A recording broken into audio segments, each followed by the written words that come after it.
Yeah, what's up everyone? Trust you guys are doing good. Welcome to another very beautiful segment of today's video. So in today's video we'll be looking at our differences between our BJT and MOSFET transistor. Remember in the last video I already make a very detailed and extensive video on that. If you've not checked that video, check here and you'll see the link to that video. So today we just want to centralize our focus on the differences between the two. It's good we understand them so we don't mistakenly interchange them in the wrong place and get issue. So that is why I'm making this video. Let's dive in. Make sure you like this video, subscribe and click that bell notification so that whenever I drop new video you definitely not get notified. So one of the first thing to really know about them is BJT simply stand for what? Bipolar Junction Transistor. You understand now? Bipolar Junction Transistor. Why MOSFET is, it stands for Metal-Oxide-Semiconductor Field Effect Transistor. Okay, that's a very good one to know. So you are getting to know that today. Then the two of them have three terminals, so to say. They both have three terminals, which is a very good one to really know about. They both have three terminals, but they are different a bit. What I mean by that is this. Let me show you. Now they both have three terminals, but what they function as are different. Now for a BJT transistor, you see it has a emitter, the base, the collector, although the orientation may differ. For example, in C or C1815, my collector is at the middle, while the base is at the other side here. You understand? But for MOSFET, it remains the same, although the orientation can vary at times. Why BJT has NP, NP, NP, and the rest, but MOSFET does not. It's constant. You understand? So that is the difference between them. Let's continue from where we stop. Okay, now control system. In that video I explained detail, but now it's more extensive a bit. Now BJT is a current control device. It requires more current. The more your current, the more output it will give you. You understand how it will keep giving you. But that of MOSFET, it requires more voltage. For example, if the MOSFET transistor requires 20 volts, let's just say 5 volts per one. If you use 10 now, how many? That is 50 volts. So definitely, if I'm using 30 volts, it will be short of voltage. It will not give me the kind of output I expect. But in terms of transistor or BJT transistor, example like 5200 or 1914 and the rest, 2SC, 2SC, all those one now, if each one of them require 1.3 amps, you understand? So if I'm using 10, that means I need 13 ampere to drive it. So me going a lower current, it will not give me the kind of output I want, and if it is too much, it can blow it. So that means if your current is going up, you have to step up your transistor so that it matches perfectly, so that you don't over or below. If it is below, the output will not be very okay, especially in sound amplification, and if it is too much, it will blow it up. Likewise that of MOSFET too. That one requires more voltage. So they are just like inverse of each other. Remember that voltage is equals to higher current voltage. You understand now? I've done a video on how to calculate the perfect match of the resistor for your LED. Check that video out also.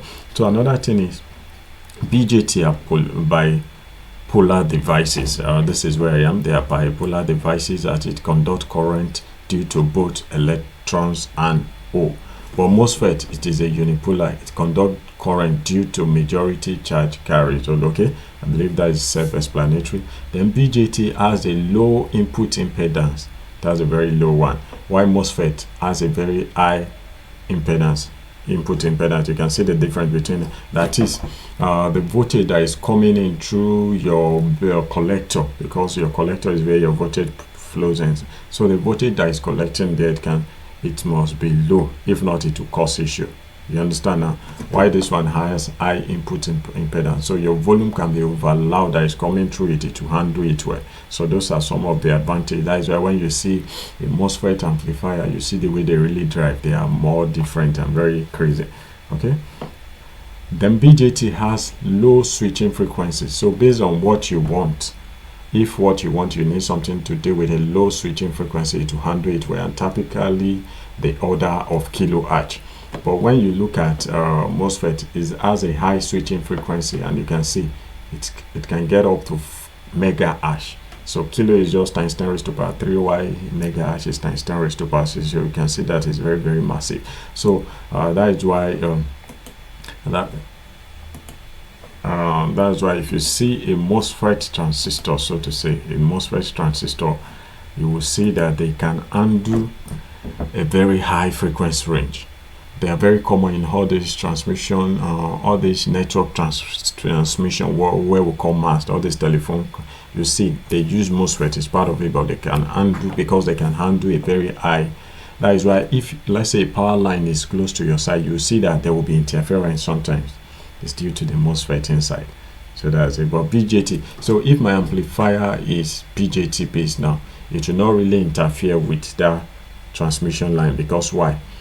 That one has MOSFET inside, while my BJT is not MOSFET. So it can still communicate with each other. It's just that the frequency range of that of the BJT is in kilohertz. That is 10 raised to power 3. While that of MOSFET is very, very high. So it will pick it up. Even though you did not connect a MOSFET transistor, for example, by just putting it at home, and you put it without connecting to anything, just put it on the floor. If there is a transmission line or maybe a radio frequency passing through, it will be accumulating charges gradually by itself because of its very high frequency range. So it's a very, very powerful MOSFET, so to say. So transistor. Then BJT high switching losses, while this one has a very low one. So then BJT consume more power.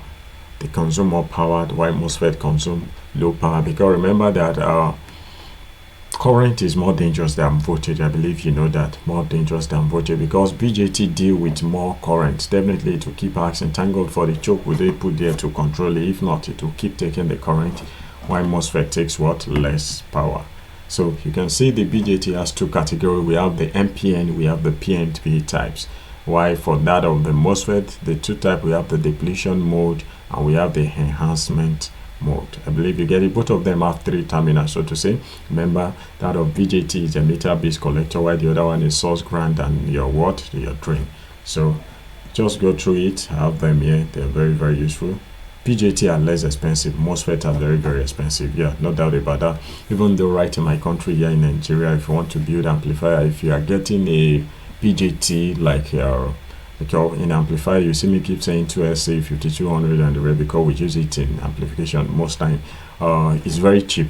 Like I can get a BJT transistor, a used one. Yeah, because we like the used one. It's more strong than the fake new ones. Because the real new ones are expensive. So that is why we call it UK used in my country. Yeah, okay. So they are very, very good. But it's just that BJT, they are cheap. They are less expensive. That is why we go for it. So most of the amplification system you see around my area here, you see there are more BJT. Now, if you are getting a BJT, okay, I have one here. Let me show you. Sorry that my light is currently out. But let's just manage. Let me show you some here. This is what it looks like. You can see it now. This is a BJT transistor. A MOSFET one too will look like this too. You understand? But this is what a BJT one looks like. It's not expensive. Imagine one of this is just how much? Just 800 naira. That is less than $1. Why that of what's it so called? MOSFET. A good one is around 5,000. That is almost like $3 or $4 right there. You can see. So that is the difference. So BJT are more cheap. So even though in your side there you will know that it's cheap, it's cheaper. Okay. So they are less expensive. Then they are used in low power amplification and analog electronic circuit. Yes, they are used there. Why this one, the MOSFET, they are using digital electronics. So when you see things like power line, you see things like radio frequency, TV station, radio station, and the rest. MOSFET are most of the most common components inside, because they are very, very useful. They can work at a very high frequency range. And also another thing to note on this place, the thermal stability. BJT has less thermal stability. It has a temperature in the, it has what it can withstand, you understand. But MOSFET can handle a very high temperature. You can see, because sometimes the system may tend to misbehave and the temperature go up, so you need something that can handle that kind of case. So MOSFET is the very best match for that kind of case. So guys, without wasting time, I believe you've gotten 1 or 2 helpful explanation from all what I've explained. So the option is yours now for any kind of project you are working on. What you need to really ask yourself, okay, and let me explain what you need to ask yourself. Do you have more room for voltage or more room for current? You understand now? So that is the question to ask. then the price. Is this something you just need a good output? You are not concerned about the thermal resistivity, the frequency range, and the rest. So if you are looking for something very cheap, where that is very cheap, that has a very low frequency range, not too low, at least 10 raised to power 3, that is kilowatt, something within that range that can handle temperature up to a good extent, then BJT is the best match for you then. But if you need something to handle a very high frequency range, that is megahertz, then MOSFET is for you. But just know that it's expensive a bit. So that's just the difference between them. I believe you find this video very helpful. Ensure you like my video, subscribe to this channel for more. And for those of you that would like to know what I do, this is what I do right there on the screen. If you need any of my service, feel free to contact me. I'm definitely available. I'm into sound installation, repair, and I sell keyboard, guitar. I sell both new, both brand new, whichever one of these is. I will take you to my store where I will show you videos of a lot of gadgets we have available. So all you need to do is just give me a call. Whatever is your request, just let me know. We'll snap them to a video for you. You see them once you are placed, we'll definitely will be to you anywhere you are. It will definitely get delivered to you. At least you can see my face. I'm not running. It's a very 100% trusted brand. Alright, thank you so much, guys. Watch out for this video where I'll be talking about BJT, MOSFET, JFET, and IGBT transistor. Thank you so much. See you in my next video. Cheers.